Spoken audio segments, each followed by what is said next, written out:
ان کا سوال یہ ہے کہ صحابہ کے دور میں بھی اختلافات ہوئے ہیں لیکن فروعی مسائل میں ہوئے نا، عقیدے میں تو اختلافات نہیں ہوئے. تو آج تو فرقوں میں اختلافات ہو رہے ہیں عقیدے کے.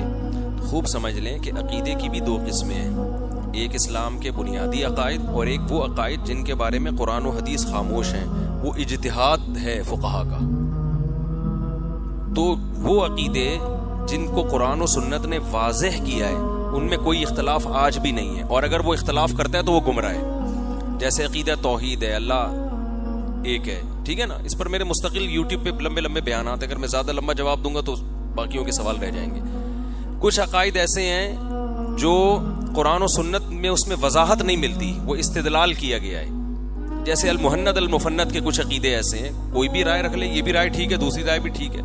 تو یہ جو بنا کے پیش کیے جا رہے ہیں نا کہ ہر عقیدہ اسلام کا بنیادی عقیدہ ہے، یہ غلط ہے. ایسا نہیں ہے، ہر عقیدہ اسلام کا بنیادی عقیدہ نہیں ہے. کچھ عقائد ایسے ہیں جن سے قرآن و سنت خاموش ہیں، تو آپ کی رائے کچھ بھی رکھ سکتے ہو اس میں. تو اس وجہ سے بھی کنفیوژن ہو رہی ہے. تو اگر آپ یہ سمجھیں گے کہ بھئی بیسک عقائد میں اختلاف اگر نہیں ہے تو وہ حق پر ہے بس، اس کے بعد پھر راستہ کھلا ہوا ہے. کوئی وہ رائے رکھتا ہے وہ بھی ٹھیک ہے، کوئی دوسری رائے رکھتا ہے.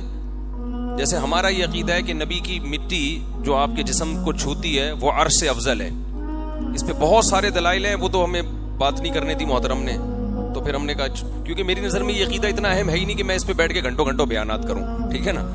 لیکن اگر کوئی عقیدہ رکھتا ہے کہ نہیں جی عرش افضل ہے قبر سے، تو بھی کچھ بھی نہیں ہوتا اس سے، تو بھی کوئی ایسی ٹینشن کی بات نہیں ہے. ہاں یہ عقیدہ رکھنا کہ اللہ سے نبی افضل ہو گئے ہیں، یہ غلط ہے.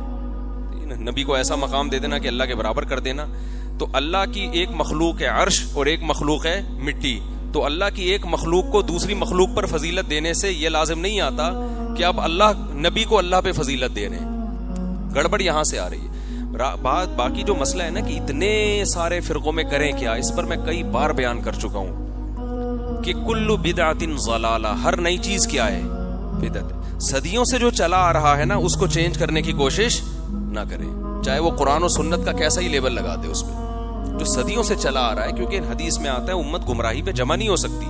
جو بھی آپ کو جمہور سے ہٹا رہا ہے، پوری امت سے ہٹا رہا ہے، کتنا ہی اچھا لیبل لگا کے، وہ کبھی بھی سیدھے راستے پر نہیں ہو سکتا.